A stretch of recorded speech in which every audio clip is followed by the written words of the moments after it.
Slums में ऐसे rackets काम करते हैं जो लड़कियों को शादी के बहाने फंसाते हैं। सोमवार को मंदिर के बाहर खड़े होंगे। मंदिर में लड़की अगर भगवान शंकर पे जल चढ़ाने आ रही है तो उनका आधा काम तो खत्म हो गया। जब मैं 2 साल का था, मेरी गोद में मेरी 3 दिन की बहन थी। तब मेरे पेरेंट्स ने मुझे छोड़ दिया। एक बेटी जब तक बेटी है, उसके साथ जब छेड़खानी हो रही है ना सर, तो वहां पर सपोर्ट करने वाले लोग कम हैं। आधे लोग टोंट मारेंगे, घर में क्यों बिठा रखी है, शादी क्यों नहीं कर देते, क्योंकि वो विक्टिमाइजेशन मेरे घर में हुआ है। क्या आप ये कहना चाह रहे हैं कि बेटी को और बहू को एज वुमन भी सोसाइटी डिफरेंटली ट्रीट करता है? 100% करता है सर। हम ऐसी बच्चियों के परिवारों को समझाएंगे, शादी का रिश्ता तय कर दीजिए, उसका बैकग्राउंड चेक हम करेंगे लड़के का। अब जैसे इस बार हम जो प्लान कर रहे हैं अभी अपकमिंग, इसमें हम सोच रहे हैं कि हम लड़की को 1 लाख रुपए का शगुन एज ए FD दें। आपने वो कहावत सुनी होगी, रनिंग अगेंस्ट ऑल ऑड्स, यानी बड़ी से बड़ी चुनौतियों के बावजूद भी सफल हो जाना। बजरबट्टू दुनिया के पॉडकास्ट लिमिटलेस में जो आज के हमारे गेस्ट हैं, उनके मामले में यह बात एकदम फिट बैठती है। उन्होंने लाडली फाउंडेशन के माध्यम से कितनी ही जिंदगियों को संवारा है। उनकी खुद की जिंदगी इतनी कठिन रही है कि समझ नहीं आता कि वो यहाँ तक पहुंचे कैसे। आप जानते हैं कि लिमिटलेस का थीम भी यही है। अब बिना समय गंवाए हम स्वागत करते हैं देवेंद्र गुप्ता जी का। देवेंद्र जी, स्वागत है आपका। Thank you so much Rohit ji. और मैं चाहता हूं कि थोड़ा सा इस बारे में भी आपका खुद का जीवन इतना स्ट्रगल भरा रहा है कि NGO चलाना तो बहुत दूर की बात है, सर्वाइवल ही कठिन है। जब मैं 2 साल का था, तब मेरे पेरेंट्स ने मुझे छोड़ दिया था, और जब छोड़ा था तो मेरी गोद में मेरी 3 दिन की बहन थी। तो 2 साल का बच्चा, 3 दिन की बहन, फिर कैसे प्रोटेक्शन कैसे होगा? कुछ रिलेटिव्स थे मेरे जिन्होंने उस वक्त हमें उठा लिया। तो पेरेंट्स वर अलाइव्ड, मतलब ऐसा नहीं था कि कोई उनके साथ दुर्घटना हुई थी। उनका मैरिटल डिस्प्यूट था आपस में, जो आमतौर पर स्लम्स में जिस तरीके की घरेलू हिंसाएं और शादीशुदी के जो मामले होते हैं, उस तरीके का कुछ था। तो उसका जो एंड रिजल्ट वो ये रहा कि वो हमें छोड़ करके 2 अलग दिशाओं में चले गए। तो उनसे बाद में कभी मुलाकात? हाँ, मेरे सिस्टर की वेडिंग करने के टाइम पर मेरे father came back, but unfortunately in 2021 he died. But mother को मैंने आज तक नहीं देखा। तो वो जब 2 साल का मुझे छोड़ के गई थी, तब से लेकर आज तक मैंने उनको नहीं देखा। तो आई थिंक इट्स 37 ईयर्स। और वहाँ से एक सोच डेवलप होनी शुरू हुई। 2 साल का बच्चा जब तक कम से कम 16 साल का भी नहीं हो जाएगा, तब तक क्या ही डिसीजन ले सकता है? मैं 8 साल की उम्र में काम करता था। क्या काम करते थे? मैं 8 साल की उम्र में दिल्ली के उसी स्लम में गुब्बारे बेचा करता था। क्योंकि मेरे जिन रिलेटिव्स के पास मैं रहा, उनका जो फर्स्ट कंसर्न था वो ये था कि इसके माँ बाप नहीं हैं, इस पे किसी का नियंत्रण नहीं है, इसको पालने पोसने वाले हम ही हैं, नाम मात्र ही हैं जो भी हैं, लेकिन ये किसी क्राइम में ना चला जाए। क्योंकि आज भी दक्षिणपुरी में हर तीसरा बच्चा नशे में लिप्त है। तो छोटे छोटे जो बच्चे होते हैं 6 साल के 7 साल के, वो भी फ्लूड का नशा करते हैं। 8-9 साल 10 साल का बच्चा तो वहाँ पर कैप्सूल्स खाने लग जाता है। बीड़ी सिगरेट तो बहुत नॉर्मल सी बात है। तो उस नशे से मैं कैसे बचूं, उसके लिए मुझे इंगेज करने के लिए मुझे काम पे लगा दिया गया। उनकी इंटेंशन मेरे से बाल मजदूरी कराना नहीं थी। नहीं, ऑफ कोर्स। हाँ, तो उनकी जो इंटेंशन थी वो ये थी कि मैं दिन भर बिजी रहूँगा, इधर उधर काम करूँगा, तो कम से कम ये नशे वाले लड़कों के चंगुल में नहीं फंसूंगा। सो 8 साल की उम्र में मैंने वो काम शुरू कर दिया। बट अनफॉर्चुनेटली मेरे साथ वहीं पर गलत होना शुरू हो गया। तो जो भी 2-4-5 रुपए कमाता था, उसके लिए मेरे साथ मारपीट हो जाया करती थी। तो जो नशा करने वाले लड़के थे वो बहुत प्लान्ड वे में काम करते हैं। या तो आप उनके साथ नशा करिए, नहीं तो वो आपको मारेंगे। आज भी है वो। उसका कारण है कि डेलिक्वेंट्स, जुवेनाइल्स आर ईजियर। कि आपको कोई क्राइम कराना है तो जो बड़े रैकेट्स हैं वो बच्चों को नशा करा के उनसे क्राइम करवाते हैं, क्योंकि उनको पता है कि ये जेल नहीं जाएंगे। हम कोई डायरेक्टली क्राइम करेंगे तो हमें जेल भेज दिया जाएगा। तो उनको तैयार करना, उनसे ब्लेड लगवाना, उनसे मोबाइल पिक पॉकेटिंग करवाना, जेब कतरे जो होते हैं, ये छोटे बच्चे क्यों होते हैं? इनको ट्रेन किया जाता है, नशा देकर के ट्रेन किया जाता है। तो पहले आप इनको नशा कराइए, फिर इनको आदत पड़ जाएगी नशे की, तो पहले घर से पैसे चुराएंगे, फिर घर से पैसे नहीं मिलेंगे तो ये बाहर लड़कों से पैसे छीनेंगे, वो नहीं करेंगे तो ये मोबाइल चुराएंगे। तो एक साइकिल है पूरी, और ये ऑर्गेनाइज्ड जो रैकेट्स हैं इस पे काम करते हैं, ये बहुत प्लान्ड वे में इस चीज़ की ट्रेनिंग देते हैं। So that is how mostly slums में जो मेरी उस वक्त एज रही, आज उस एज में बच्चे बहुत मैच्योर, जिनको आप स्ट्रीट स्मार्ट कहते हैं, मैं उनको मैच्योर कहता हूँ। वो बहुत कम उम्र में बच्चे मैच्योर हो जाते हैं। फिर खासकर ये भी होता है कि हम, जो मेरी खासकर स्लम की लाइफ रही, तो हम लोगों का इम्यून सिस्टम बहुत ज़बरदस्त होता है। तो स्लम में आप देखिए, जिस चीज़ को आप लोग सूंघ नहीं सकते, उसको जो रैग पिकर्स होते हैं, जो स्लम के बच्चे होते हैं, वो खा जाते हैं। तो बीमारियाँ नहीं लगती हैं। बीमारी होती है, इन्फेक्शन है, लेकिन सिम्पटम नहीं है। सिम्पटम तो बहुत बाद में आता है, तब तक बीमारी का जाने का टाइम आ चुका होता है। तो बीमारी भी उस बच्चे के स्ट्रगल या वो जो लाइफ है, उस लाइफ के आगे दम तोड़ देती है। तो उस तरीके की वो लाइफ है, वो एक अलग लाइफ है। मतलब मैं जब इस बारे में बात करता हूँ तो मैं वहाँ पहुँच जाता हूँ, तो मेरे को वो सारे दिन मुझे याद आते हैं। तो वो एक अलग लेवल का एन्जॉय था। वो एक अलग लेवल, वो जो संघर्ष था ना, वो हर दिन का संघर्ष एक नया जीवन था। और रोज़ परमात्मा आप आपको जिसको मिलने आता था। संघर्ष कह रहे हैं वो मुझे गूज बम्प्स दे रहा है। नहीं, वो रोज़ आपका परमात्मा से मिलन होता था। रोज़ ईश्वर आप में उतर करके आता था आपको नर्चर करने के लिए, आपको एक नई चीज़ सिखाने के लिए, आपको ज़िंदा रहने के लिए अगले दिन क्या करना है, वो आपको रोज़ सिखाया जाता था, रोज़ आपकी ट्रेनिंग होती थी। तो वो बहुत डिफरेंट टाइम था, वो बहुत, मैं उसे अपनी ज़िंदगी का गोल्डन पीरियड कहता हूँ। और जैसे आपकी बहन आपसे छोटी थी, तो आप लोगों की पढ़ाई-लिखाई और उसके बाद फिर जो लाडली फाउंडेशन का जो दिमाग में आया होगा आइडिया, उसका प्रोसेस क्या रहा? तो हम दोनों की पढ़ाई में बहुत स्ट्रगल रहा। वो 6th के बाद स्कूल नहीं जा पाई, मैं 10th के बाद स्कूल नहीं जा पाया। 10th was my last schooling. 10th के बाद मैंने जो भी स्कूलिंग करी वो ओपन से किया। आज मैं 3 मास्टर्स करके बैठा हुआ हूँ, बट वो सब कॉरेस्पॉन्डेंट रहा। उसके साथ स्ट्रगल और ज़्यादा रहा।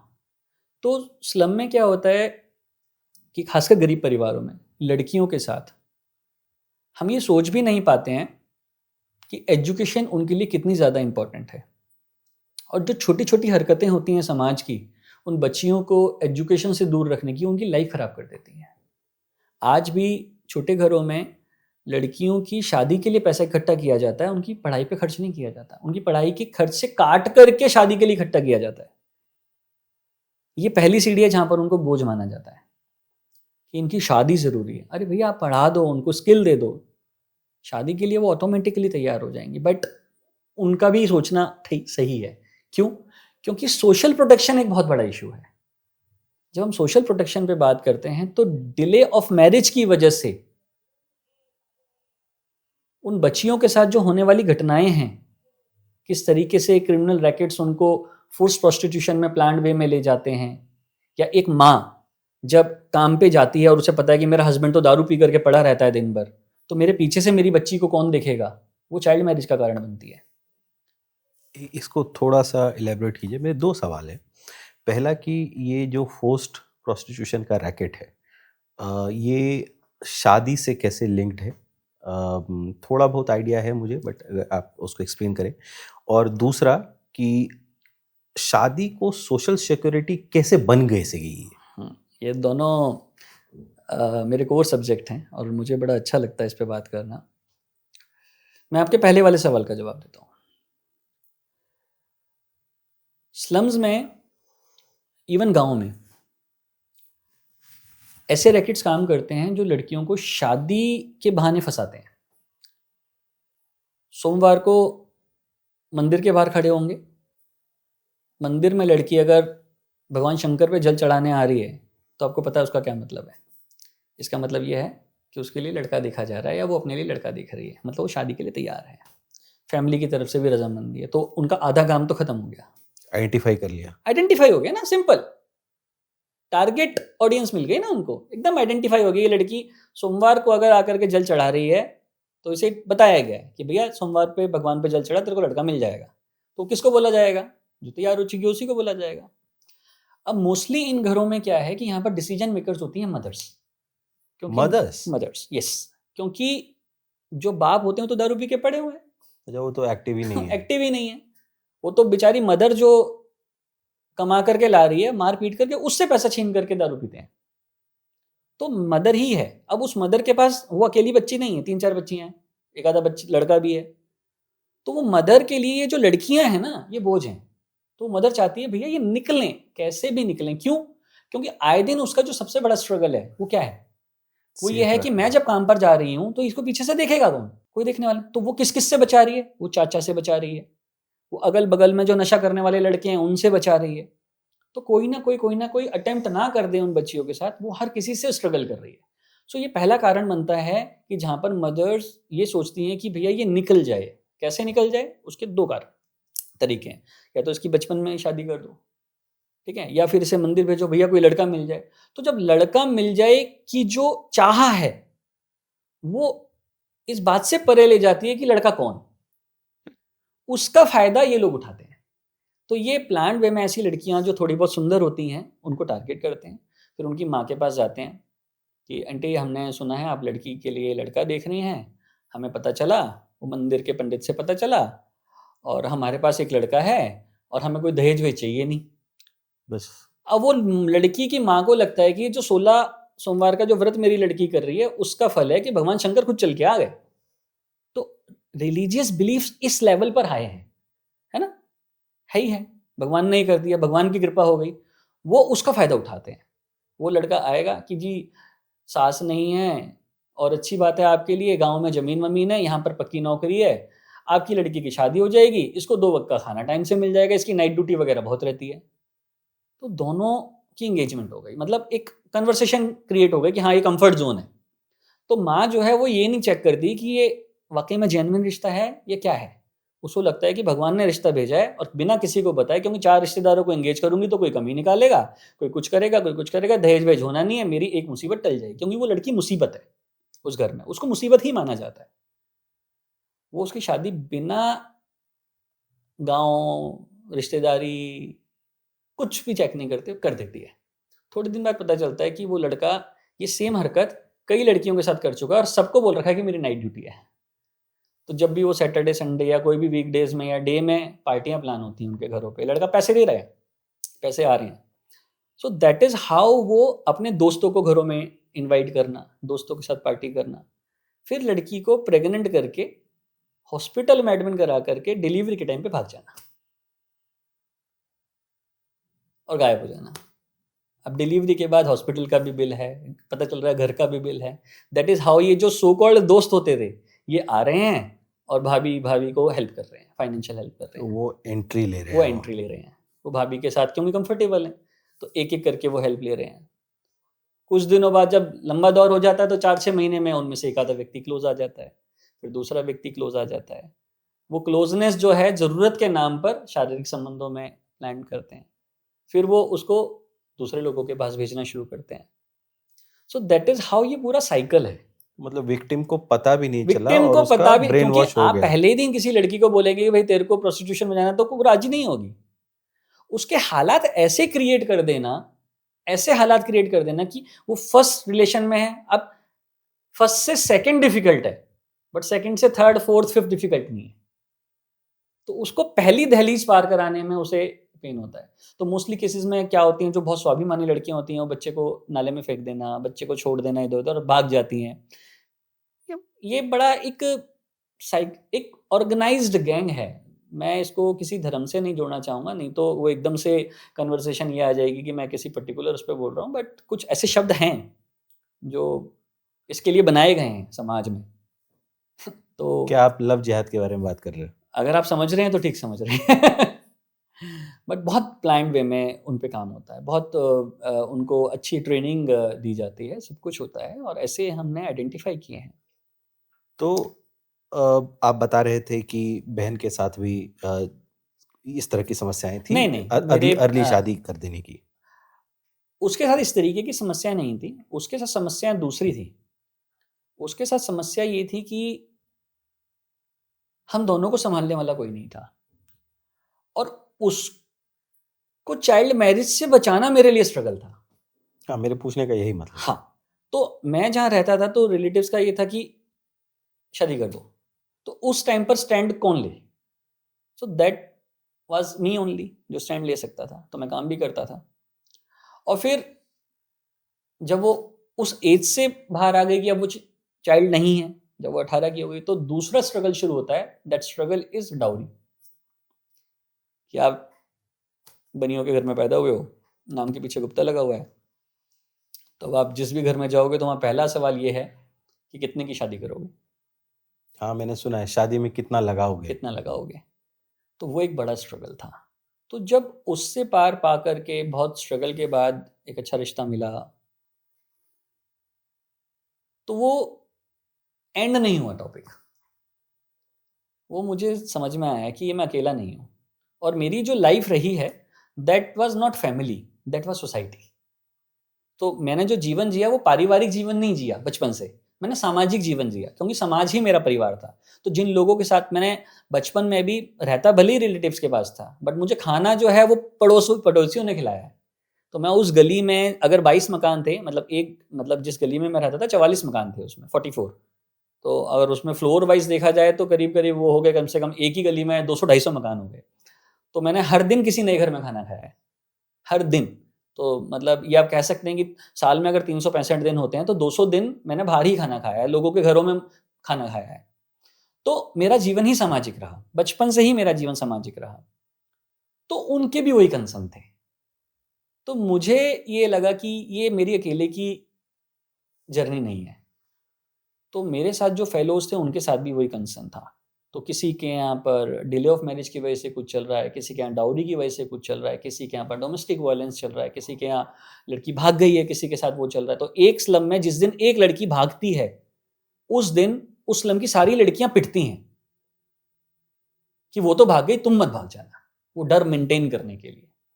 सो ये डीप रूटेड चीज़ें हैं। वो क्यों भाग गई, उस कारण को कोई नहीं जानना चाहेगा, है ना? उसके पीछे वो फैमिली से परेशान है, वो रिश्तेदारों से परेशान है, किसी रिश्तेदार ने अटेम्प्ट करने की कोशिश तो नहीं की है, कुछ और तो उसके साथ ऐसा नहीं हो गया है, वो नहीं जानना चाहेगा, कोई नहीं जानना चाहेगा। बट वो पिटती है। क्यों? क्योंकि वो बेटी है। तो जब आपने सोशल प्रोटेक्शन वाला जो क्वेश्चन किया था, मैं उसका आंसर दे रहा हूँ आपको, क्योंकि मुझे क्वेश्चन याद है। So this is the difference between बेटी एंड बहू। जब तक वो बेटी है ना, वो दहलीज के जैसे ही इस पार है, वो एक घर की लायबिलिटी है। जैसे ही उसकी शादी हुई, वो दूसरे घर की इज्जत बन गई। क्या आप ये कहना चाह रहे हैं कि बेटी को और बहू को एज वुमन भी सोसाइटी डिफरेंटली ट्रीट करता है? 100% करता है सर। उसको पर्सनल बॉडीगार्ड मिल गया सर। वो जो हस्बैंड उसका है ना, जो उसका हस्बैंड है, वो उसके घर की इज्जत हो गई। उसको एक पर्सनल सोशल सिक्योरिटी मिल गई। हिंदुस्तान में मैरिज और वेडिंग, ये दो डिफरेंट टर्म्स हैं सर। क्या डिफरेंस है? यही डिफरेंस है। It is not just a celebration, it is not just an agreement, it is an institution. यहां जब शादी होती है तो समाज, वो सामाजिक व्यवहार का एक क्रियाकलाप है, एक एक प्रूवन मॉडल है, वो एक सक्सेसफुल मॉडल है, जहां पर समाज जुड़ता है, समाज की एक्सेप्टेंस है। एक बेटी जब तक बेटी है, उसके साथ जब छेड़खानी हो रही है ना सर, तो वहां पर सपोर्ट करने वाले लोग कम हैं। आधे लोग टोंट मारेंगे, घर में क्यों बिठा रखी है, शादी क्यों नहीं कर देते, यहाँ तो मैं अच्छी लग रही है पड़ी हुई। क्योंकि वो विक्टिमाइजेशन मेरे घर में हुआ है। वो जिस लेडी ने मुझे पाल पोस करके बड़ा किया है ना, शी सेक्रीफाइस्ड हर मैरिज कि मैं शादी नहीं करूंगी क्योंकि मुझे इन बच्चों को पालना है। तो उसके भाइयों ने रोज मारा है। It is a matter of honour कि मेरी बहन है तो शादी क्यों नहीं करेगी, मेरी क्या इज्जत रह जाएगी अगर हमारे घर की लड़की शादी नहीं करेगी। तो शादी is the matter of respect. तो ये डीपली, मतलब हमारे ट्रेडिशन में, कल्चर में रूटेड चीजें हैं। और लोहे को लोहा ही काट सकता है सर शेप के साथ। तो आपको कल्चरली ही जाना पड़ेगा इसको समझने के लिए, इवन इसको सुधार करने के लिए। So that is how Ladli came into the picture. Just to clarify this even further, कि जब किसी की बेटी के साथ कोई घटना हो गई, कोई छेड़खानी हो गई, किसी भी तरह का अपराध हो गया, तो सोसाइटी कहता है कि ये आपकी जिम्मेदारी थी, आप प्रोटेक्ट नहीं कर पाए। और अगर किसी की बहू के साथ इस तरह का कुछ अटेम्प्ट हुआ, तो पूरी वो सोसाइटी कहती साथ हो जाती सोसाइटी है सर। कहती है कि ये हम सब की कलेक्टिव जिम्मेदारी है। सर यही होता है सर। आज भी आप जाएंगे ना तो आप देखिए, आप पेट्रियार्की किससे कहते हैं? Patriarchy is not about that males are doing victimisation over the womanhood. No sir, जो सास है, जिसको आप सास कहते हो, वो जिस बहू को टॉर्चर कर रही है, वो बहू भी तो वुमेन है। और टॉर्चर करने वाली कौन है? वो भी वुमेन है। क्या इसे पेट्रियार्कल माइंडसेट नहीं कहेंगे? दूसरा एग्जांपल आपको देता हूं। एक बेटी और एक बेटा घर में पैदा हुआ है। जो माँ है वो बेटे को बादाम खिला रही है, बेटी को नहीं खिला रही है। बेटे को बैट बॉल ला करके दे रही है, बेटी को गिट्टे दे दिए और रस्सी दे दी, टाप ले। वो पेट्रियार्की नहीं है, मैं उसे जेंडर बेस्ड वॉयलेंस कहता हूं सर। तो अब आपकी वाली बात पे आता हूं, तो सोसाइटी कैसे एक्सेप्ट करती है? जब वो बहू बन जाती है तो वो एक इंस्टीट्यूशनल प्रोसेस से होकर के गुजर गई। अच्छा, सोसाइटी ने कुछ सिस्टम सेट किया। सोसाइटी की जो सिस्टम है, अब एक लड़की बताइए माँ बन जाए बिना शादी के, आप एक्सेप्ट करेंगे उसे? सोसाइटी एक्सेप्ट करेगी उसे? भाई ईश्वर ने तो नहीं बोला ना भाई प्रोविजन। फिर तो नेचर को क्या प्रोविजन करना चाहिए था कि जब शादी हो जाए उसके बाद उसकी प्रजनन क्षमता जागृत होनी चाहिए थी। शादी से पहले उसकी प्रजनन क्षमता जागृत क्यों है? सामाजिक है सर, ये सब कुछ सामाजिक है। We are a social animal. हम समाज में रहते हैं, हमें समाज के रिचुअल्स का पालन करना होगा, क्योंकि सामाजिक व्यवस्था ईश्वरीय व्यवस्था को बनाए रखने का एक माध्यम है। और वो बहुत सालों में बिल्ड हुआ है, क्योंकि इतना बड़ी पॉपुलेशन, इतने डिफरेंट मत, पंथ और सब पता नहीं क्या क्या है। उसी समाज में राक्षस भी रह रहे हैं, उसी समाज में देवता भी रह रहे हैं, हर प्रकृति के लोग हैं। तो उन सबको मेंटेन करने का वो जो इकोसिस्टम है, वही तो समाज है ना सर। तो वो सामाजिक व्यवस्था है सर। तो इट इज एन इंस्टीट्यूशन कि एक लड़की जैसे ही उस सोशल इंस्टीट्यूशन का पार्ट बनती है, वो, मैं ये नहीं कह रहा कि वो 100% सिक्योर हो जाती है। शादी करने के बाद भी वायलेंस होगा उसके साथ ही। वायलेंस है, उसके साथ मारपीट है सर। पहले ही साल में अगर वो बीमार हो जाए तो सास ये कहती है कि हमारे घर में बीमारी लेकर के आ गई, उसको खाना नहीं मिलता सर। पहला बच्चा का बेटी पैदा हो जाए अगर उससे, तो उस लड़की की तो जिंदगी नरक कर दी जाती है। पहले तो चलो अल्ट्रासाउंड हो जाया करता था, बच्ची को गर्भ में मार दिए जाते थे। ये तो पिछले 11 साल में सरकार की अचीवमेंट है कि आज की डेट में अल्ट्रासाउंड से बच्चा पैदा नहीं पता चलता कि जेंडर क्या है। लेकिन आप बताइए ना, ये कुरीति है बहुत बड़ी। क्या विदेशी जो वेस्टर्न वर्ल्ड है, जो डेवलप्ड नेशन है, क्या वहां पर पीएनडीटी एक्ट है? क्या वहां जेंडर पता कर लीजिए, कोई दिक्कत नहीं है। बट यहाँ है, वो तो जेंडर रिवील पार्टी करता है। एग्जैक्टली। बट यहाँ दिक्कत है। ये क्यों? क्योंकि यहाँ पर ये कुरीति है, ये एक बीमारी बन चुकी है।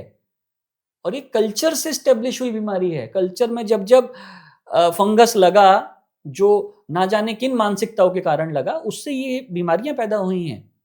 तो उस लड़की का अगर पता चल जाए कि इसके बेटी हुई है, तो उसकी तो जिंदगी नरक है। अब दूसरा सवाल, हम जब बात करते हैं कि भारत में महिलाओं के लिए सबसे इंपॉर्टेंट चीज क्या है, तो विदेशी लोग आके बताते हैं कि राइट्स, इनको ये होना चाहिए, इनको ये।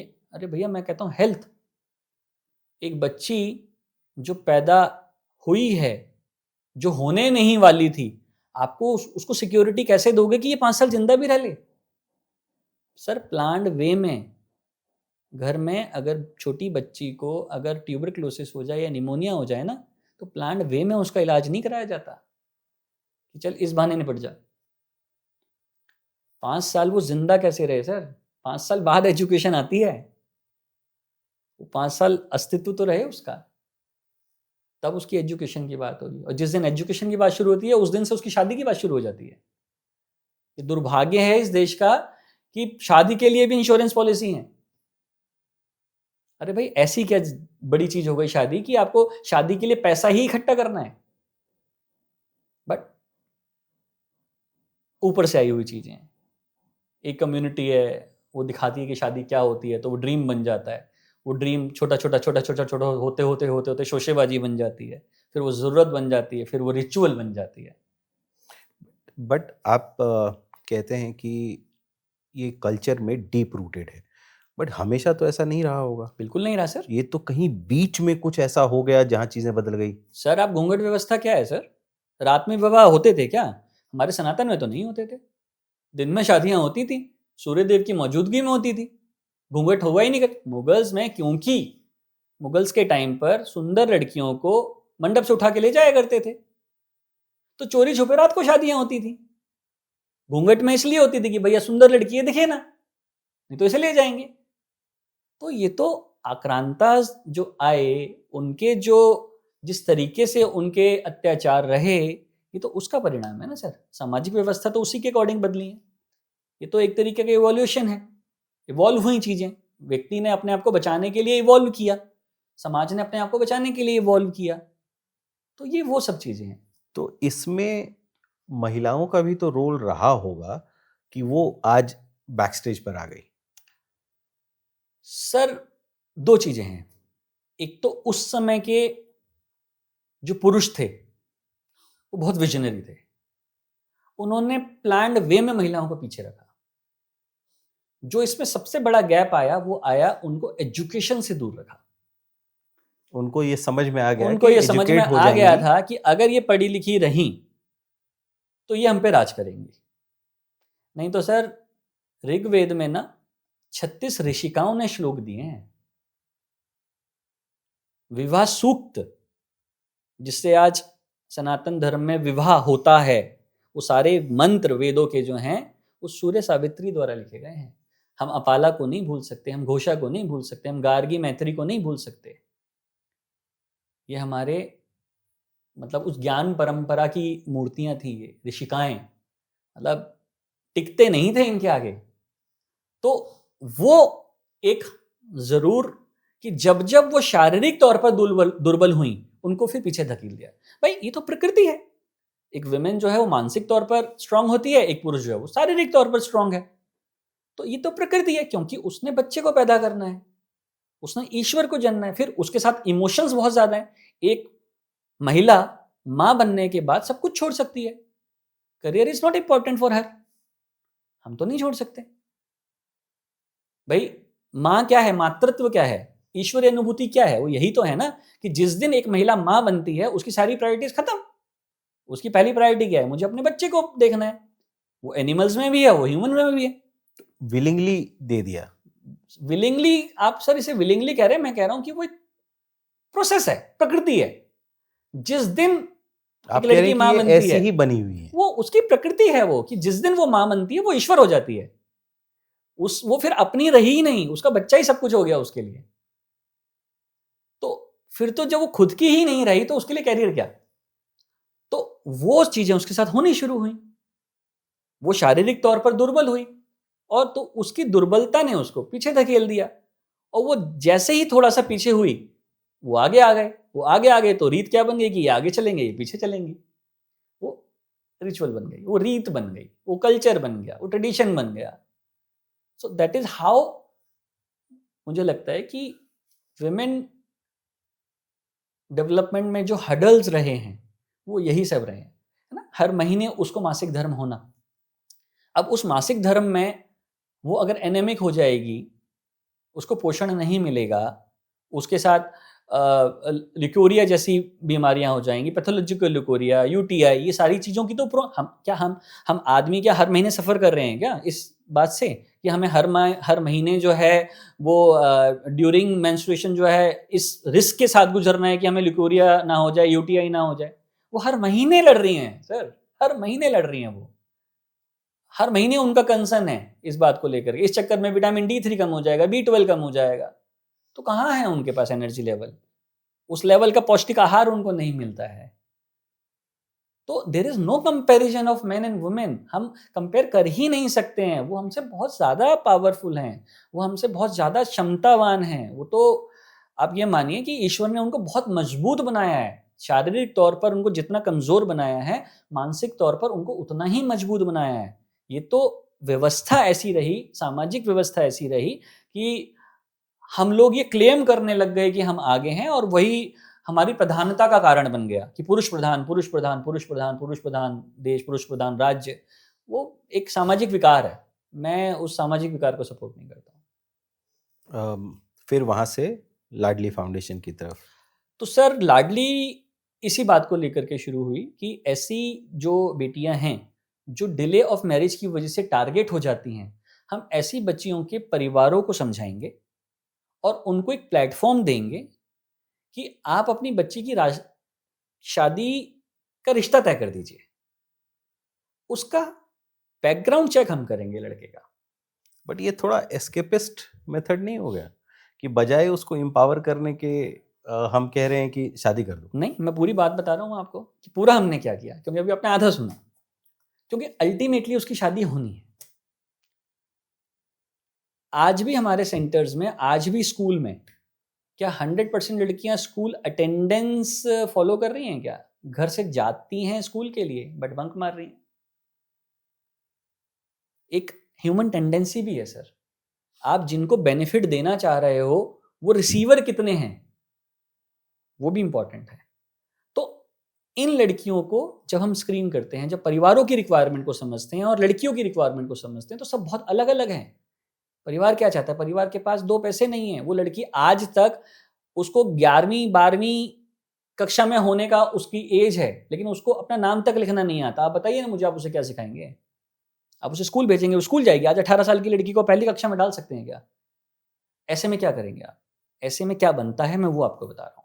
ऐसे में बनता है कि आप उसको स्किल दें, आप उसको आगे उसका हेल्थ ठीक रहे इस बात की एजुकेशन दें, उसके साथ साथ उसको सोशल प्रोटेक्शन के क्या उपाय हो सकते हैं वो दें। क्योंकि आज जो लड़की 22, 23, 24, 25 साल की हो गई है और डिले ऑफ मैरिज की वजह से वो घर में खाली बैठी हुई है, वो रास नहीं आ रही है किसी को, ना वो दूसरों को रास आ रही है, ना वो खुद में खुश है। क्योंकि वो दूसरों को भी तो देख रही है ना, वो दूसरी लड़कियों को भी तो देख रही है ना कि मेरी उम्र की लड़कियां तो माँ बन चुकी हैं, कितनी खुश जिंदगी है, इनका एक हस्बैंड है, इसका ससुराल है, वो इसे शॉपिंग भी कराता है, काम भी नहीं करना पड़ता, बस घर का ही काम करती है और खुश भी है। अब उस जो अनपढ़ लड़की है उसको एकदम से उठा करके आप कौन से कंप्यूटर पे बिठाएंगे, आप मुझे बताइए। और ये जो पॉपुलेशन है ये करोड़ों में है सर, ये करोड़ों में है इन बच्चियों की पॉपुलेशन। तो ऐसे में हमें लगता है जो सामाजिक व्यवस्था हमारी बनी है कि हम उस बच्ची को एक ऐसे घर से कनेक्ट कर दें जो सामाजिक व्यवस्था का पार्ट है, जहां पर एटलीस्ट हम उसको अ लेवल ऑफ सिक्योरिटी, मैं 100% सिक्योरिटी की बात नहीं कर रहा हूँ सर, मैं ये नहीं कह रहा हूँ कि वहाँ पर उसके साथ डोमेस्टिक वायलेंस नहीं होगा, मैं गारंटी नहीं लेता, लेकिन अभी उसके साथ बहुत कुछ ज़्यादा गलत हो सकता है। हाँ, उसके साथ मल्टीपल रेप्स हो सकते हैं, उसको फोर्स प्रोस्टिट्यूशन में डाला जा सकता है, ट्रैफिकिंग हो सकती है, उसके साथ ना जाने ऐसी कितनी गलत चीज़ें हो सकती हैं जो उसने कल्पना भी नहीं की होगी। एटलीस्ट उस रिस्क को रिड्यूस किया जा सकता है, एलिमिनेट नहीं किया जा सकता बट रिड्यूस किया जा सकता है। And the marriage is a very very important tool in that. It is true sir. मतलब आप कितनी भी रिसर्च उठा के देखिएगा, अगर आप रिसर्च को जो विदेशी मॉडल ऑफ रिसर्च है, अगर आप उस पर जाएंगे और वेस्टर्न वर्ल्ड की शादियों पे बात करेंगे तो ये कभी सपोर्ट नहीं करेगा। बट हिंदुस्तान में विवाह एक बहुत बड़ी सोशल सिक्योरिटी है सर, बहुत बड़ी सोशल सिक्योरिटी है, और वो हिंदुस्तानी ही समझ सकता है। इसका स्क्रीनिंग प्रोसेस क्या होता है? इसमें सबसे पहले पेरेंट्स अपने बच्चियों का रिश्ता उनको जहाँ तय करना है वो तय करते हैं। फिर हमारे पास डिटेल्स आती हैं, उसमें लड़का अपनी डिटेल्स देता है, उसके पेरेंट्स की डिटेल्स होती हैं, उसकी साइड के गवाह की डिटेल होती है, दोनों साइड से आता है पूरा प्रोसेस। एज डॉक्यूमेंट्स चेक्स होते हैं। उसके बाद हमारी टीम जा करके उस लड़के का जो गांव है, जो घर है, वहाँ की लोकल पुलिस के साथ मिलकर उसका पुलिस बैकग्राउंड चेक करती है कि लड़का पहले से शादीशुदा तो नहीं है, ये लड़का जो बोल रहा है वो सच बोल रहा है, ये किसी क्रिमिनल रैकेट से तो नहीं जुड़ा हुआ है, जितनी डिटेल उसने दी है कि मैं ये काम करता हूँ, मैं यहाँ रहता हूँ, वो सारी चीज़ें सही हैं कि नहीं सही हैं। तो उससे अ लेवल ऑफ, ये जो ड्यू डिलिजेंस का प्रोसेस है, अ लेवल ऑफ सेफ्टी हम इंश्योर कर पाते हैं। तो उससे हमने जो अभी तक पाया, 2014-15 तक का हमारे पास डेटा था, जिसमें दिल्ली पुलिस ने हमारे को रिटर्न में ये दिया था कि हमने अब तक जितने सामूहिक विवाहों को फैसिलिटेट किया है, उनमें एक भी मामले में डोमेस्टिक वायलेंस रिपोर्ट नहीं हुआ, एक में भी नहीं। 3 साल तक। तो यही कारण बना। अब हमारे पास क्यों ये महिलाएं, मतलब परिवार हमारे साथ राजी होते हैं, क्योंकि हम इनकी शादी का पूरा खर्चा उठाते हैं। क्यों हमारे साथ कोई सामूहिक विवाह में आना चाहेगा? मतलब वो माँ कह देगी मैं अपने आप देख लूंगी, अपने आप कर लूंगी।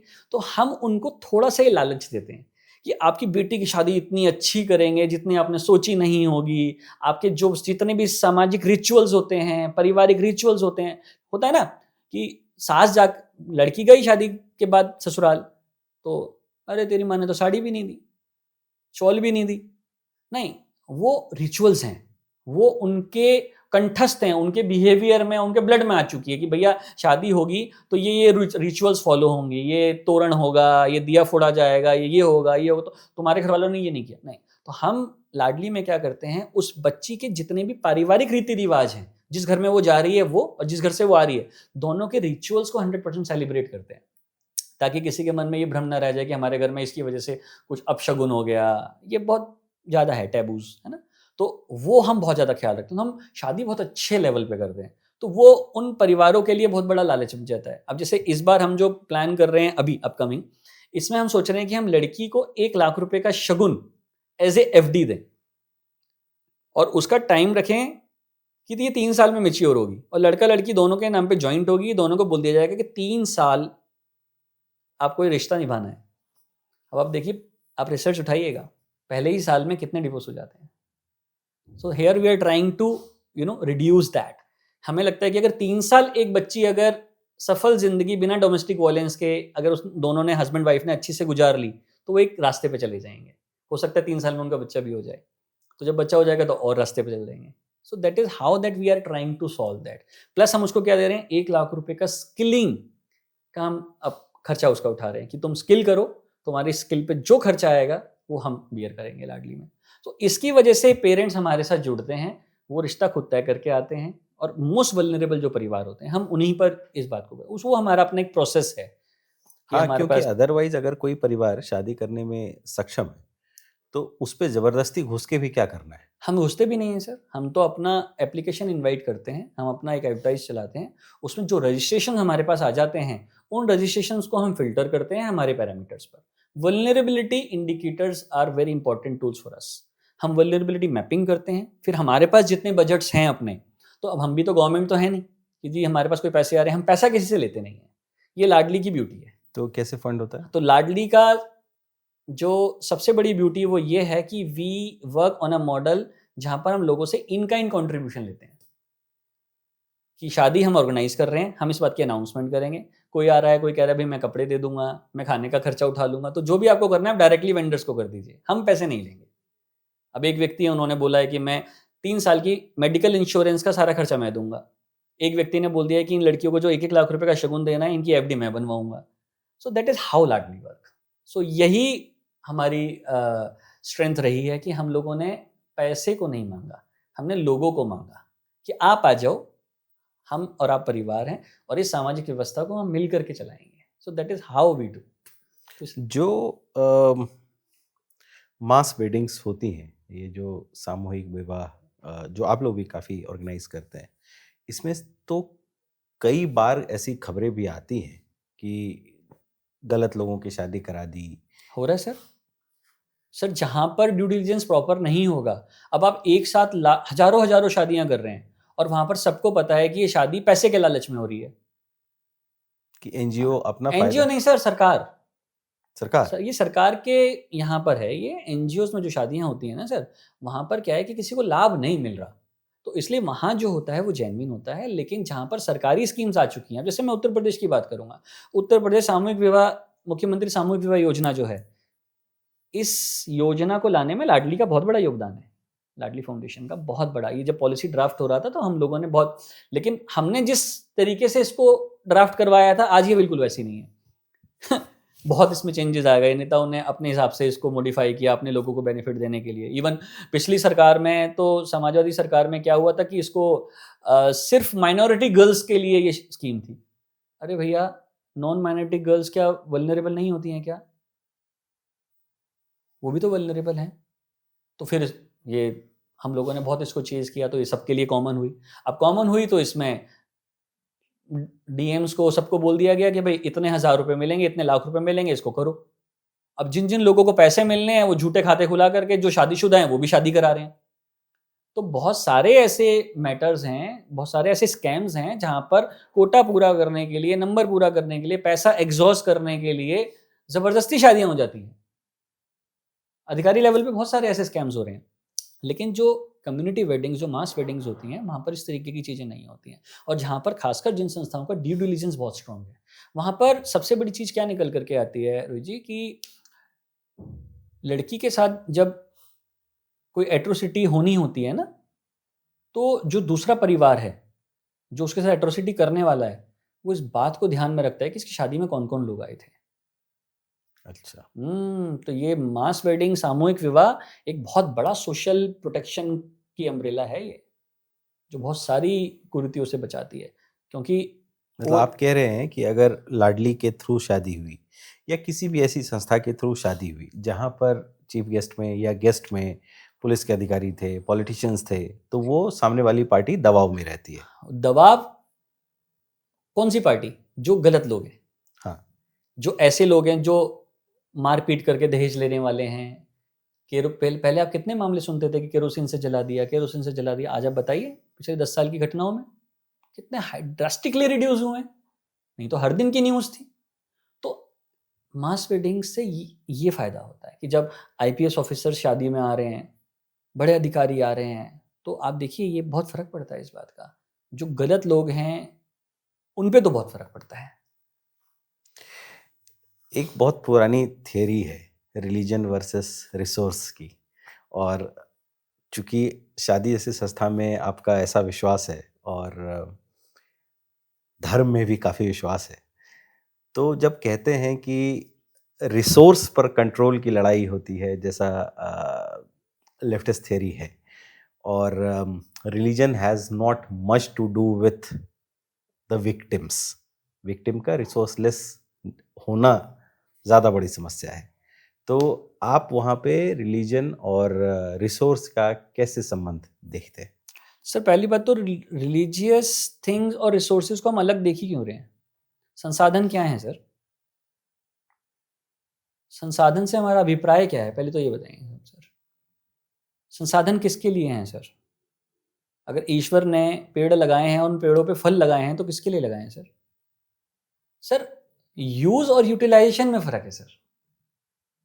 अब यूज़, यूटिलाइज़ेशन और मिसयूज़ में और फ़र्क है सर। अगर हम किसी चीज़ को प्रॉपर वे में यूटिलाइज़ कर रहे हैं, मिसयूज़ नहीं कर रहे हैं, तो सर वो वाक़ई में हमारे लिए हैं सर। और संसाधनों का सही तरीके से प्रयोग एक रिलीजियस प्रैक्टिस है। मैं इसे रिलीजियस प्रैक्टिस मानूँगा। तो अगर मैं ये कहूँ कि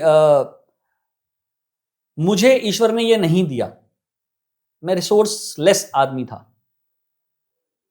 बट वो आपके टर्म्स में या सामाजिक टर्म्स में उसकी जो व्याख्या करेंगे वो ये होगी कि मुझे पैसा नहीं मिला, मैं गरीब घर में पैदा हुआ, मेरे पास रिसोर्सेज नहीं थे।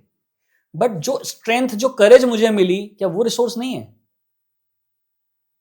चलिए वो रिसोर्स नहीं है सर, लेकिन वो सोर्स है। उसमें से री हटा दीजिए आप। जो करेज मुझे मिली, जो स्ट्रेंथ मुझे मिली, जो रिजिलियंस मुझे मिला, वो सोर्स थी सर, मेरे जीने की सोर्स थी। Why do you think marriage as an institution is so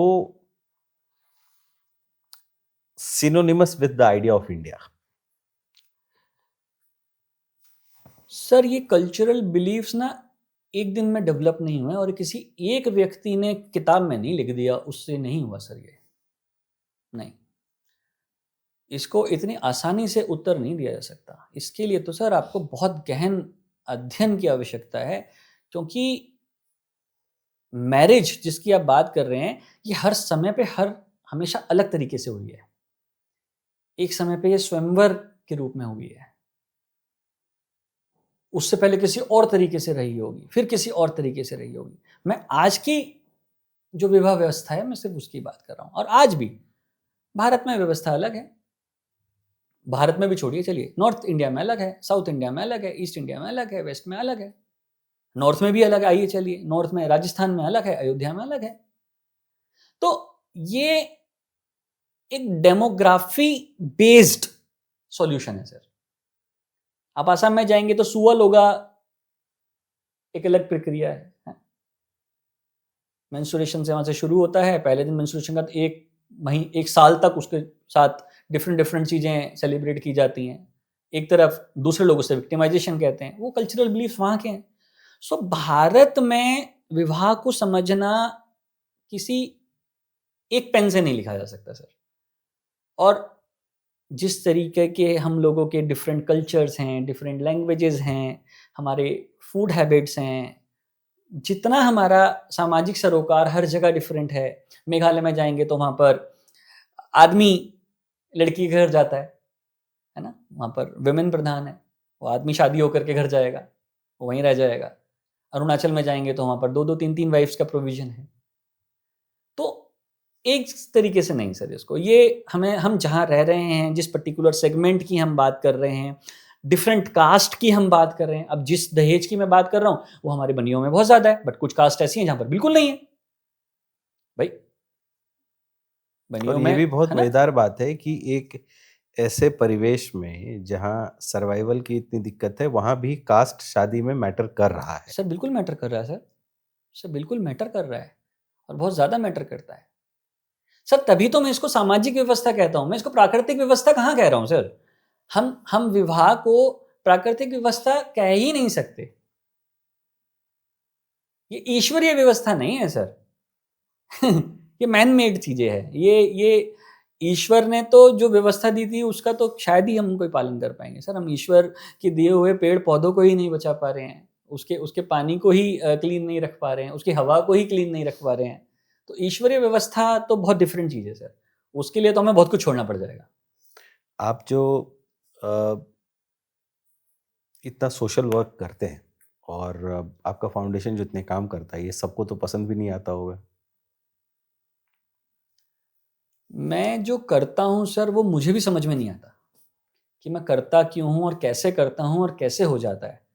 मैं सच में, मैं जब अपने आप में डीप डाइव करता हूँ, और मुझे बड़ा अच्छा लगता है अपने आप में डीप डाइव करना, तो मुझे ये फील होता है कि मुझे किसी चीज़ के लिए चुना गया है, उस चीज़ के लिए मेरा ये प्रशिक्षण है, और उस चीज़ के लिए मुझे तैयार किया जा रहा है ताकि मेरे को उतनी नॉलेज, उतना सेंसिटिविटी टूवर्ड्स दो सब्जेक्ट मेरे को हो, और मैं फिर आगे चल कर के उन चीज़ों को लेकर के बड़ा काम कर पाऊँ। तो लाडली फाउंडेशन को बड़ी संस्था बनाना मेरा गोल नहीं है सर, नहीं। मैं एक पर्पस ड्रिवन व्यक्ति हूँ, इसलिए कह रहा हूँ क्योंकि मुझे कम उम्र में मेरा पर्पस पता चल गया। क्योंकि जिस चीज़ में आपको पैशन क्रिएट हो जाए, वो चीज़ ही आपको आपके पर्पस के पास लेके जाती है। तो बहुत कम उम्र में मैंने 32 साल की उम्र में फाइनेंशियल रिटायरमेंट ले लिया था। ले क्यों लिया था? क्योंकि हाँ, इतने पैसे आ गए थे मेरे पास, तभी ले लिया। नहीं आए होते तो लेता भी नहीं। क्या कर रहे थे आप जब तो 32 साल की उम्र में इतने पैसे आ गए? हाँ, तो क्या था कि ना, जब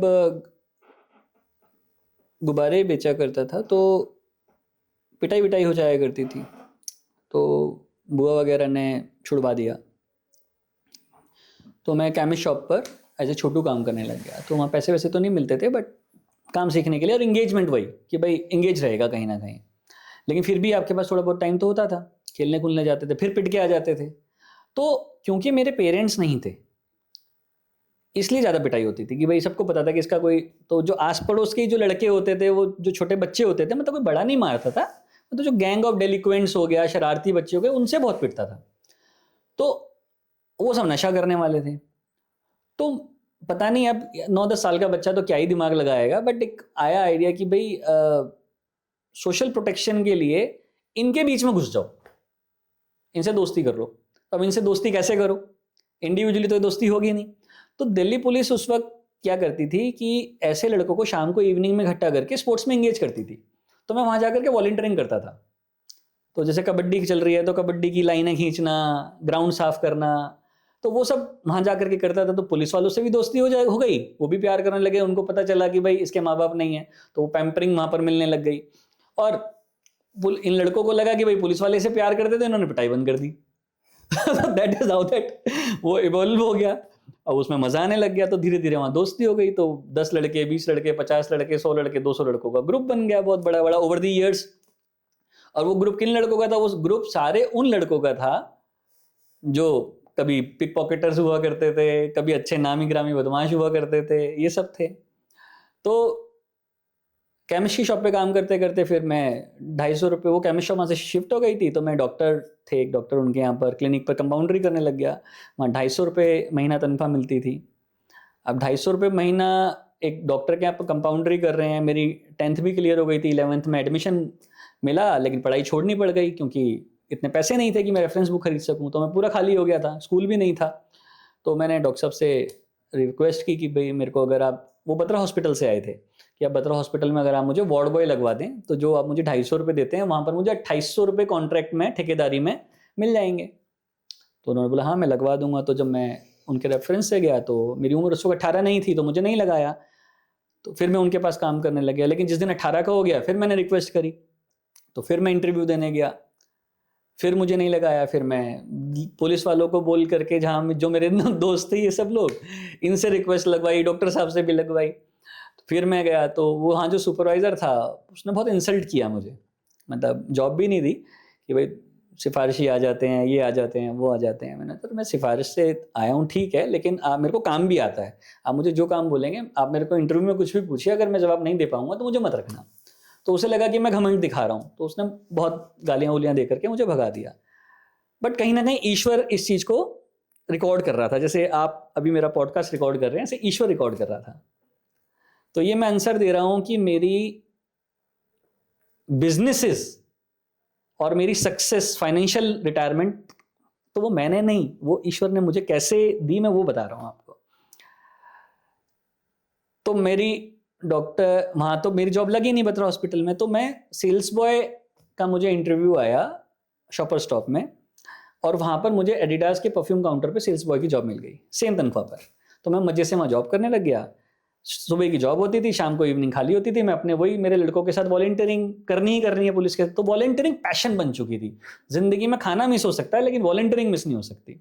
सो that volunteering started as a seeking the safe shelter और social protection, has become passion now.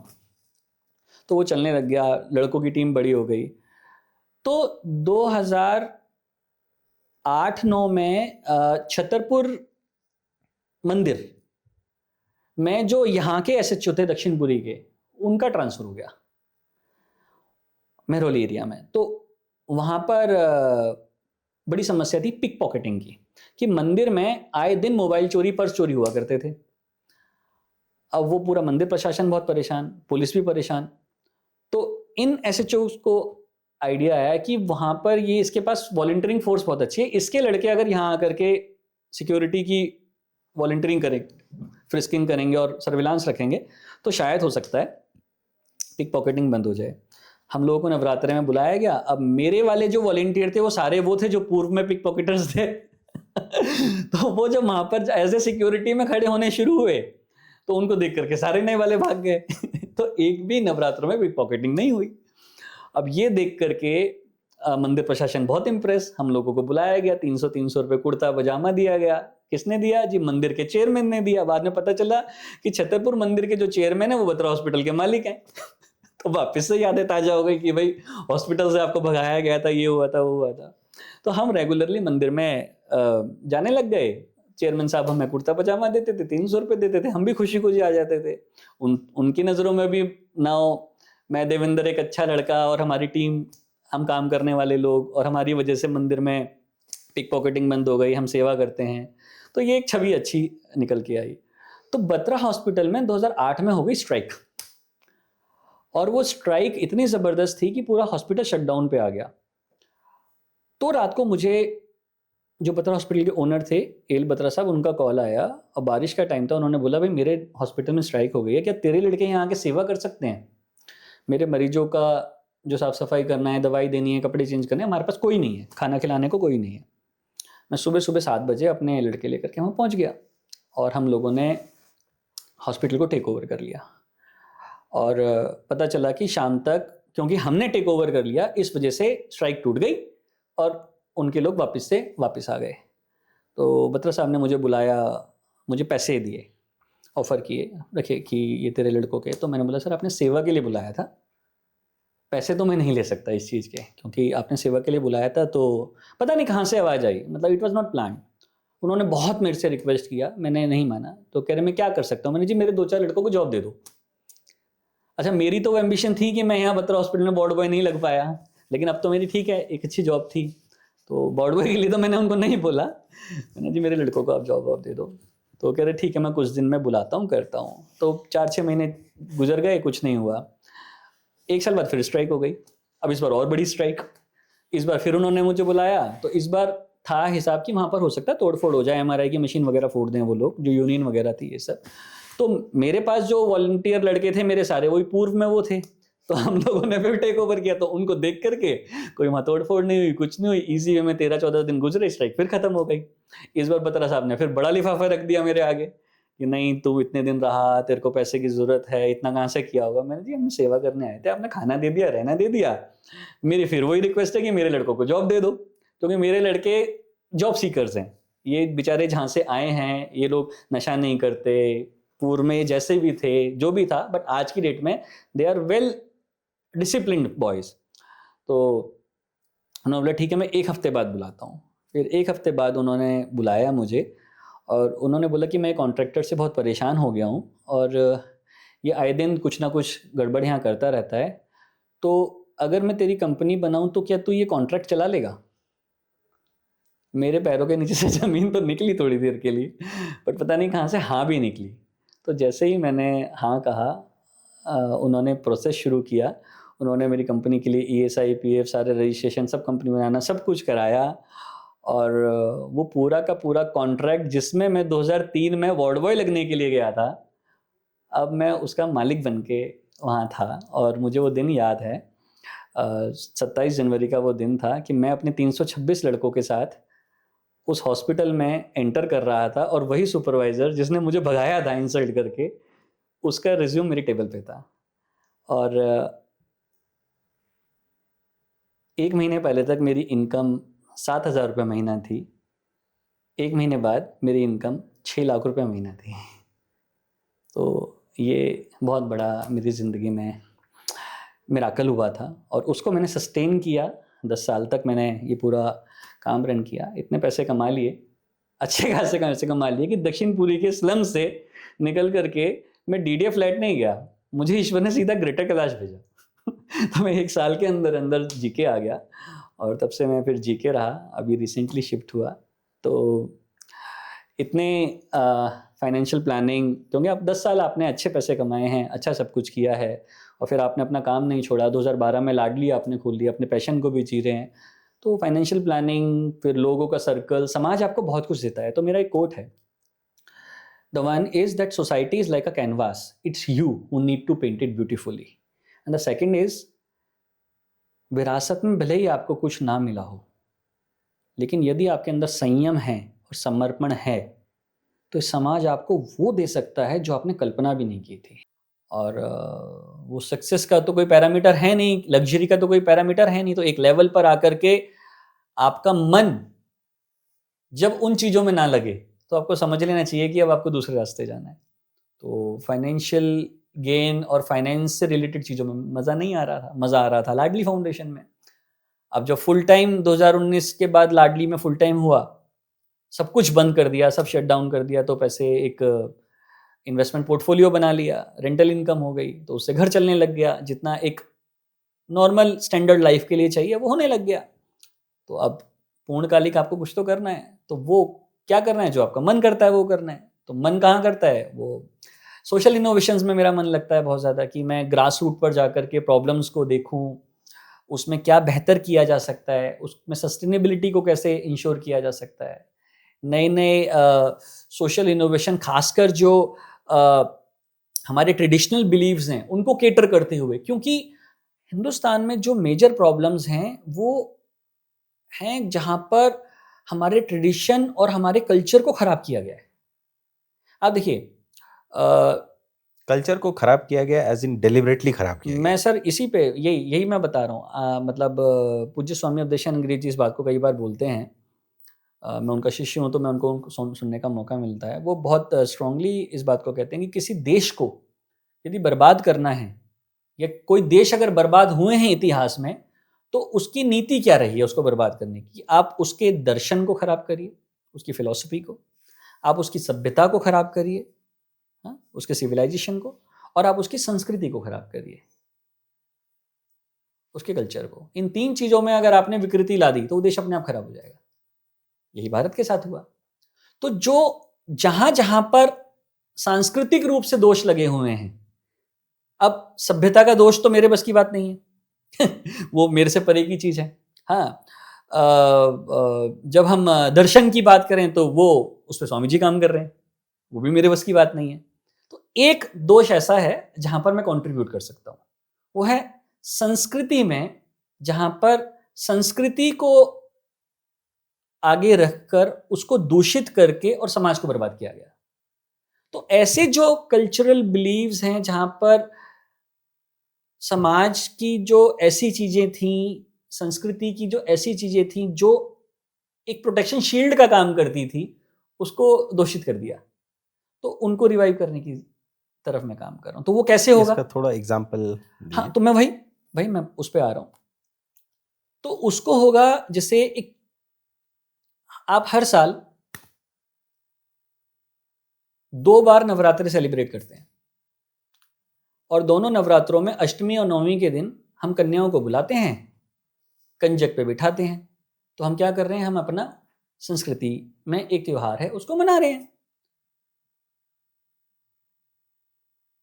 कन्या को खाना खिलाते हैं, 5 रुपए 10 रुपए देते हैं, पैर छूते हैं, प्रणाम करते हैं और बोलते हैं देवी आप आई, हम प्रसन्न हो गए, हमें आपका आशीर्वाद मिल गया। हम उसको देवी मान रहे हैं, बट क्या वाकई में हम उसको देवी मान रहे हैं? तो यहाँ पर हमने डिफरेंट इनिशिएटिव लिया कि हम उसको देवी मानते हुए उसकी पूजा करें, या आज जिस सामाजिक विकारों से वो जूझ रही है, स्ट्रगल कर रही है, तो उसको देवी बनाने के लिए उसकी पूजा करें। तो वहाँ पर हम मॉडल लेकर के आए, सस्टेनेबल कन्या पूजन होना चाहिए। हम 9 कन्याओं की पूजा ना करें, हम एक कन्या की पूजा करें, बट अगले 9 साल के लिए करें, रिपीटेडली उसी की करें।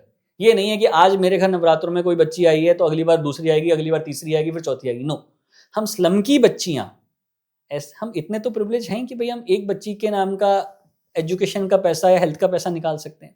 तो उस एक बच्ची को कन्या पूजन में बुलाएं और अगले 9 साल तक उसकी जिम्मेदारी ले लें। तो कल्चरली जब हम इसे करेंगे तो आप देखिएगा वो फॉलो होता चला जाएगा।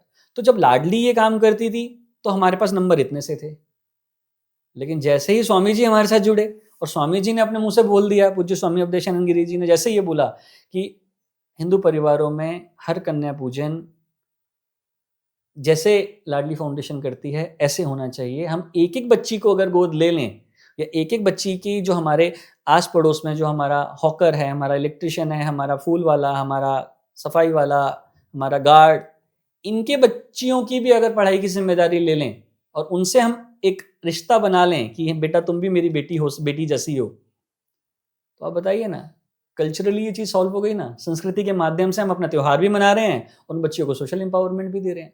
और फिर धीरे-धीरे जब आप 2 साल 3 साल करेंगे तो आपकी अटैचमेंट इतनी हो जाएगी कि आप उनके विवाह के लिए भी कंट्रीब्यूट करेंगे। और जब उनको पता होगा कि भई इनका विवाह किसने कराया है, तो एक प्रिविलेज्ड फैमिली ने विवाह कराया है, तो जो जिस अनप्रिविलेज्ड फैमिली में उसका विवाह हुआ है, वो भी उसके साथ एट्रोसिटीज़ नहीं करेंगे। तो ये व्यवस्था है। थोड़ा ये भी आप बताओ कि जब आप कहते हो कि किसी देश का कल्चर खराब कर दिया जाता है, तो ये पूरा प्रोसेस क्या है? आप क्या कहना चाहते हैं? आप ये तो मानते हैं कि बहुत सारी विदेशी ताकतें जो हैं, वो डिफरेंट डिफरेंट एजेंडाज़ पे काम करती हैं, है ना? उसमें जो एक प्रमुख कारण होता है ना, किसी भी देश को, किसी सभ्यता को कंट्रोल करने का या डिस्ट्रॉय करने का, वो है रिलीजन। Absolutely religion. तो वहाँ पर जो सबसे बड़ा इम्पोर्टेंट टूल क्या आता है? कन्वर्जन। मुझे आप एक बात बताइए, मैं एक छोटा-सा, मैं किसी धर्म के खिलाफ नहीं हूँ, मैं मतलब कभी नहीं बोलता। मैं एक छोटा बहुत बहुत माइक्रो लेवल का मेरा सवाल है हमेशा कि मैं अगर किसी व्यक्ति को पढ़ाना चाहता हूँ, उसको एजुकेशन देना चाहता हूँ, उसको हेल्थ देना चाहता हूँ, तो ये तो मेरी अच्छाई हुई ना। ईश्वर ने मुझे प्रेरणा दी है कि भाई मैं किसी ह्यूमैनिटी के लिए काम करूँ, ठीक है। मैं उसका नाम क्यों चेंज करना चाहता हूँ? नहीं, बहुत जगह नाम भी नहीं चेंज कर रहे। मैं बहुत जगह की बात नहीं कर रहा हूँ, मैं उन जगहों की बात कर रहा हूँ जहाँ ये होता है। नहीं, अगर मुझे हमारा मैं वही कह रहा हूँ, कन्वर्जन क्यों ज़रूरी है सर? मेरे को आप ये बताइए कि अगर मैंने किसी को एजुकेशन देनी है पर्टिकुलर कम्युनिटी को, उसको रोज़गार देना है, तो मैं उसको कन्वर्ट क्यों कर रहा हूँ? मैं इसका एग्ज़ाम्पल दे दूँगा सर आपको बहुत सारे। नहीं, मेरा कहना है कि ये तो मिशनरी पर्पस से हो रहा है। सर और भी बहुत सारे पर्पज़ से हो रहा है। पर्पस तो यही था। हाँ, क्यों सर, क्यों ज़रूरत है उसकी? जब ईश्वर एक है, समाज एक है, नहीं, ये तो हम और ह्यूमैनिटी आप एक है। मान मान हाँ, तो रहे हैं ना। ह्यूमैनिटी एक है। वो थोड़ी मान रहे हैं कि एक ही है। क्योंकि सर इंटेंशन एक नहीं है, इंटेंशन ठीक नहीं है। हमें नियंत्रण चाहिए। व्यक्ति की जो पहली रिक्वायरमेंट है ना, वो है नियंत्रण। व्यक्ति की, समाज की, राष्ट्रों की, राज्यों की नियंत्रण है। सब हमारे कंट्रोल में होना चाहिए। तो वो एक वासना है, ठीक है? तो वो जो आपका जो प्रश्न है वो बहुत डिफरेंट, बहुत वेग हो जाएगा वो। मैं इसलिए उसका आंसर बहुत सटल वे में करने की कोशिश कर रहा हूँ कि ये एक बड़ी लड़ाई है सर, और पूरा विश्व इससे लड़ रहा है।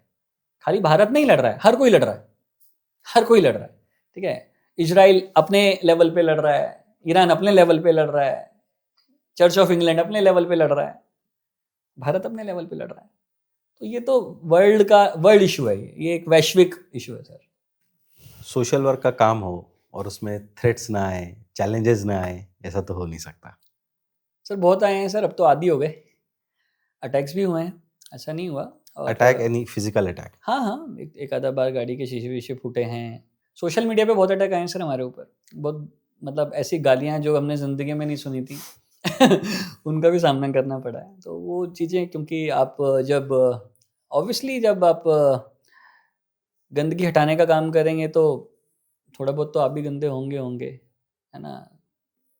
चोट-वोट भी लगेगी, सब कुछ होगा। ठीक है सर, वो पार्ट ऑफ लाइफ़ है सर। लेकिन मुझे हाँ, अब जो आपने पहले बात कही थी, यहाँ पर वो चीज़ काम आती है कि अब जब मुझे थ्रेट आती है तो मुझे डर नहीं लगता, क्योंकि डर बचपन में ही निकल गया। जहाँ से ज़िंदगी शुरू हुई, अगर मैंने वो जीवन नहीं जिया होता, तो आज मैं डर के घर बैठ गया होता। बट जो जीवन बचपन में मिला, जो संघर्ष था, उसने वो डर ख़त्म किया। तो आज थ्रेट-व्रेट इन सब, क्योंकि सारी कम्युनिटी वही थी मेरी तो। भई किन लोगों के बीच में मैंने पैदा हुआ हूँ, मतलब किन लोगों के बीच में पला-बड़ा। सारे जो नशेड़ी थे, जो जेब कतरे थे, जो आए दिन किसी को चाकू मारते रहते थे, गोली चलाते रहते थे, उन्हीं लोगों के वही लोग दोस्त थे, वही ग्रुप था। तो वो सब चीज़ें अब बट आज तो आपका परिवार है। आज परिवार है, परिवार अच्छा परिवार है। आज जितना मेरा बड़ा सामाजिक परिवार जितना बड़ा मेरा है, जिस लेवल का सोशल प्रोटेक्शन मुझे मिला हुआ है, वो भी तो सर मैटर करता है ना सर। आपका अपना इमीडिएट परिवार जो है, जिसमें वाइफ है, एक बच्चा भी है, इनका क्या रिएक्शन रहता है? अ, वो मेरे साथ रह के मेरे जैसे हो गए। वो एकदम मतलब मेरी बच्ची तो बहुत छोटी है, 2 साल की है। मेरी wife is now a full time social worker. तो उसको मेरे साथ काम करने में और वो मेरी स्ट्रेंथ है। मतलब शी इज़ माय स्ट्रेंथ। तो उसको समझ में आता है, क्योंकि अब उसको बहुत मज़ा आता है इन सब चीज़ों, मतलब मुझे सपोर्ट करने में उसे बहुत मज़ा आता है कि ये उसको पता है कि ये जो कर रहा है वो ठीक कर रहा है। ये जो बेटी बचाओ, बेटी पढ़ाओ जैसे कैंपेन्स हैं, इनसे स्थिति ग्राउंड लेवल पे कुछ बदली है? बहुत ज़्यादा सर, बहुत ज़्यादा बदली है। आप 2014 के पहले का डेटा उठा के देखिए सर, फीमेल फेटिसाइड का, और उसके बाद का देखिए सर। उसके पहले सर, बच्चियाँ जो आज परफ़ॉर्म कर पा रही हैं, नंबर ला रही हैं, आप देखिए ना कितने ऐसे प्रोफ़ेशंस में उनको एडमिशन्स मिल रहा है जो सोचने को भी नहीं मिलता था। ये उसी का नतीजा है सर। आज की डेट में आप सर, मैं कह रहा हूँ पिछले 5 साल का आप डेटा उठा के देखिए कि 10th में परसेंटेज क्या रही, 12th में परसेंटेज क्या रही, यूपीएससी का डेटा उठा करके देखिए। उस ये मतलब विजिबल रिजल्ट है सर, इसमें तो मेरे जैसा आदमी क्या बोलेगा सर, ये तो पूरा देश जानता है कि कितना बड़ा उसका परिणाम आया है। देश की लड़कियों से क्या कहना चाहेंगे? सर देश की लड़कियों से मैं कहना चाहूँगा कि वो अपनी स्ट्रेंथ को ना भूलें। ईश्वर ने उनको इतना मजबूत बनाया है, वो शक्ति का रूप है। ऋग्वेद में जो पहला अक्षर है ना, जहाँ से शुरुआत होती है, वो शब्द है अग्नि।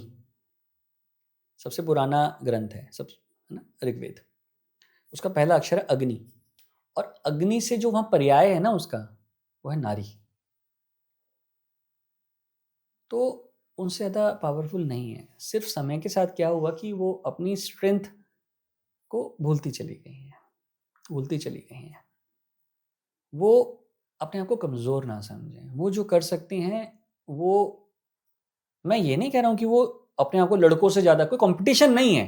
ना तो लड़का इस बात को समझे कि भैया हम लड़के हैं, और ना लड़की इस बात को समझे कि हमें लड़कों से ऊपर जाना है। ये लड़ाई नहीं है कि आपको किसी के ऊपर जाना है ना? एक, it is the matter of equality, जहाँ पर आप देखिए, बैलेंस लाइफ तभी होगी जब दोनों समान होंगे।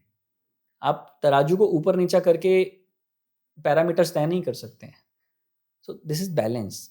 लड़की का अपना रोल है, लड़के का अपना रोल है, ठीक है? लड़की को लड़की के लिए काम बताए गए हैं, लड़की के लड़की के लिए काम बताए गए हैं। मैं ट्रेडिशनल वे में नहीं जाना चाह रहा हूँ कि लड़की का काम जो है वो बर्तन धोना है। No, it is not like that. But वो अपनी स्ट्रेंथ को ना भूलें, वो डिपेंडेंसी ना क्रिएट करें।